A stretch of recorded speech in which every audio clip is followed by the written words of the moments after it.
Irmãos, bom dia. Mais uma vez estamos aqui para continuar o nosso trabalho, sobre a doutrina espírita. Nós fizemos um vídeo explicando o que é a doutrina espírita.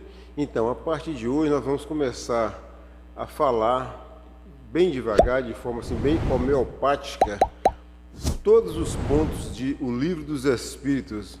Então, vai ser devagar, porque são perguntas muito complexas, mas porém de fácil entendimento. Então, muito bem. Olha bem, o Livro dos Espíritos está aqui.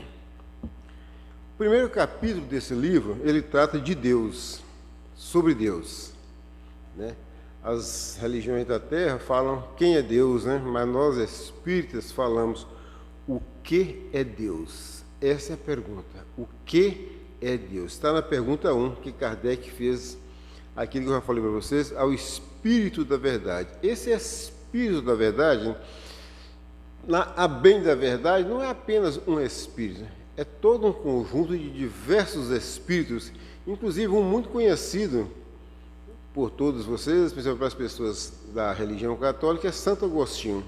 Santo Agostinho é um dos grandes espíritos que ajudaram a escrever esse livro, O Livro dos Espíritos.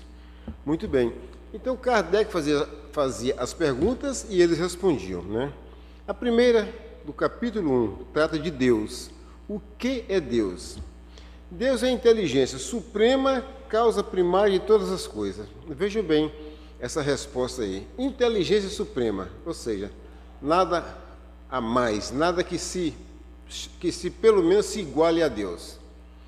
Inteligência suprema, causa primária de todas as coisas, ou seja, Deus é que deu causa a tudo que conhecemos, do micro ao macro, entenderam?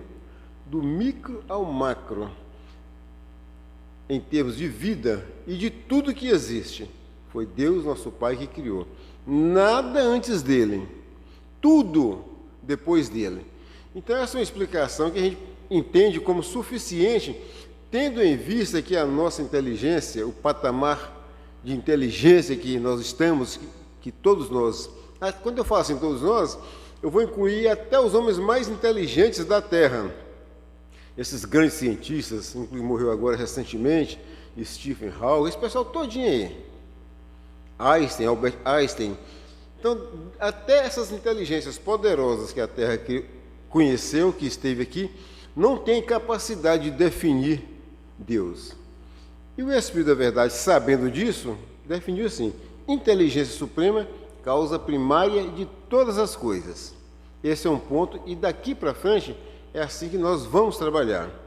A segunda pergunta que Kardec fez é o seguinte: o que se deve entender por infinito? Infinito, o que é isso? O que nós temos de entender sobre isso aí? Eles respondem também de uma forma bem objetiva. Infinito é o que não tem começo nem fim. Infinito, nem começo e nem fim. 2 pontos. O desconhecido. Tudo o que é desconhecido é infinito. Perceberam? Tudo que é desconhecido é infinito. O céu, você olha para o céu, se nós subirmos 100 mil quilômetros aqui para cima, ele está se distanciando cada vez mais, não temos um lugar palpável, um lugar circunscrito. Então isso é o infinito, o universo é infinito. Aí está o infinito. Nós temos condições de entender isso? Ainda não. Então vamos ficar, portanto, com a explicação do Espírito da Verdade.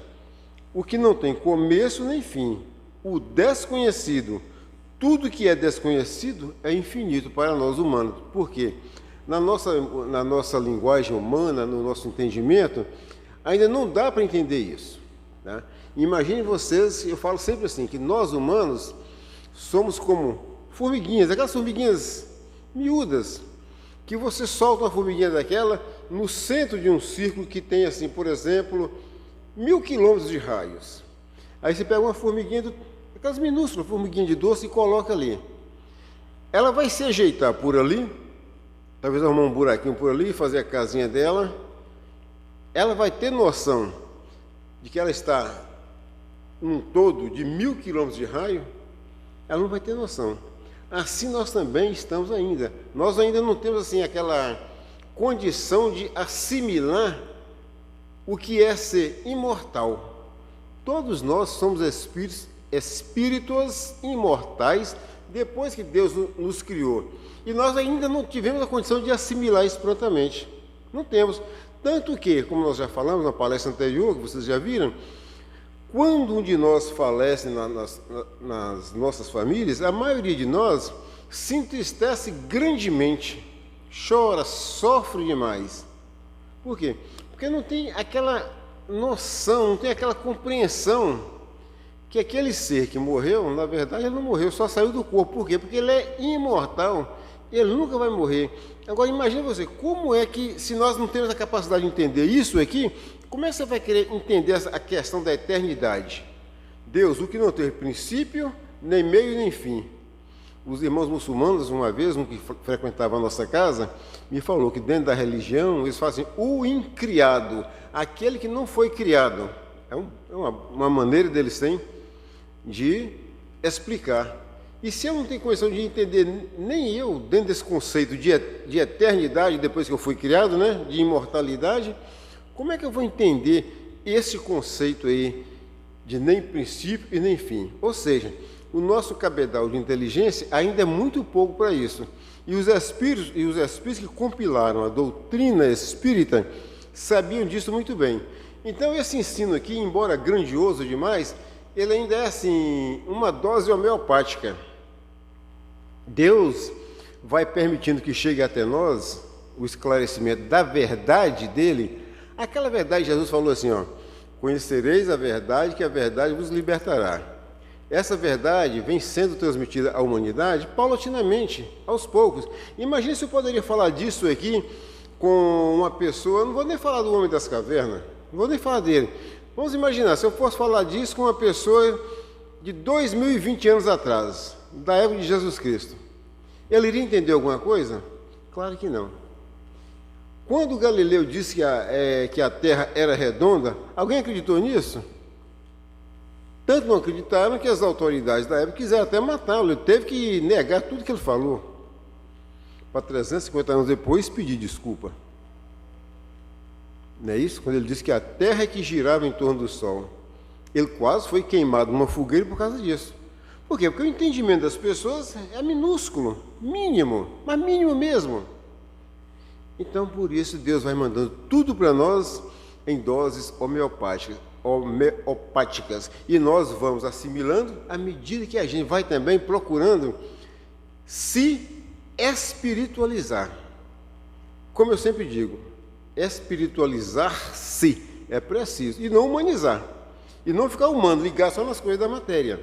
A vida, gente, é curta, a vida na matéria é curta, a vida é infinita, para mim é infinito. Já não disse que eu não vou morrer nunca, que eu sou imortal, que vós sois imortais, todos nós somos imortais.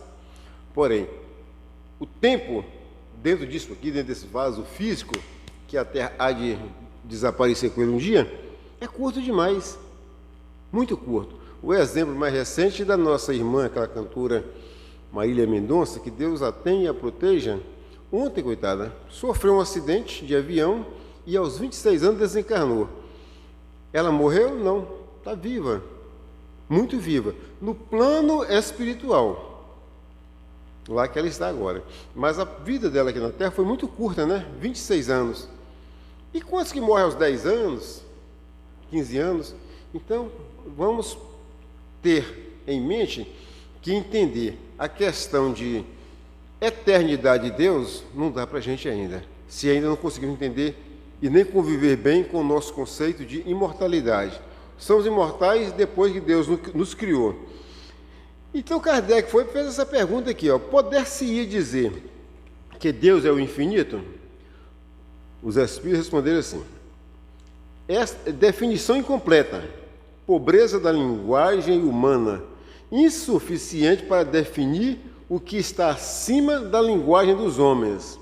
Repetindo, definição incompleta, pobreza da linguagem humana, insuficiente para definir o que está acima da linguagem dos homens. E eles fazem uma outra observação para a gente entender bem quão distante ainda estamos disso. Olha bem, Deus é o infinito em suas perfeições, mas o infinito é uma abstração. Dizer que Deus é o infinito é tomar o atributo de uma coisa pela mesma coisa. Deus é infinito, é eterno, é de todo sempre. Mas eu dizer agora que Deus é o infinito, é como se eu estivesse tomando um atributo de Deus por Deus. É o que o Espírito falou aqui, ó, bem claro.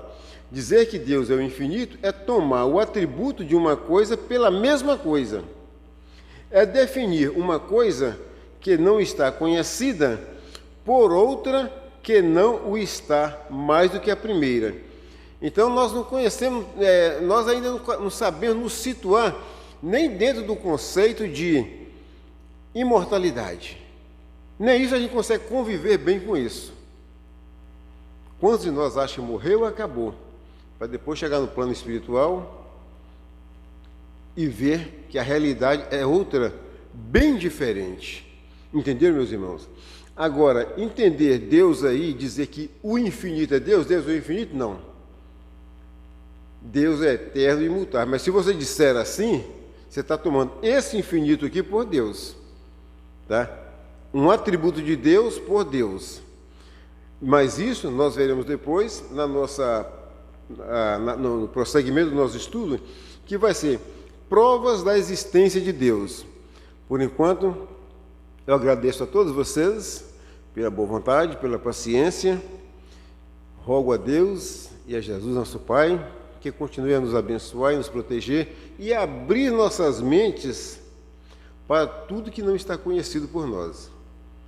Pedir a Deus, nosso Pai, que não permita que a gente se limite, se diminua, e muito menos que queiramos diminuir Deus. Normalmente, nós humanos temos esse defeito. Nós queremos reduzir Deus ao nosso tamanho. Se eu não entendo alguma coisa, percebeu? Se eu não entendo Deus, então o que eu faço? Eu reduzo Deus ao meu tamanho, às coisas que eu penso. Por que eu digo assim? Porque uma vez uma pessoa me falou sobre a questão da pena de morte, que Deus atribuiu a pena de morte, que Moisés criou a pena de morte, não sei o que lá. Eu falei assim, é realmente isso aí. A gente não entende Deus, bondade e amor absoluto. Então, como eu gosto da pena de morte, eu gosto de matar pessoas, eu falo assim, mas Deus permitiu matar pessoas. Moisés criou a lei do olho por olho, do dente por dente, dizendo que aquilo foi uma lei de Deus. Isso é diminuir Deus, aquele que tem os atributos perfeitos, sobretudo o do amor, da bondade e da justiça. Então, a continuidade nós veremos depois as provas da existência de Deus. Por hoje é só. Muito obrigado, fiquem com Deus e até a próxima.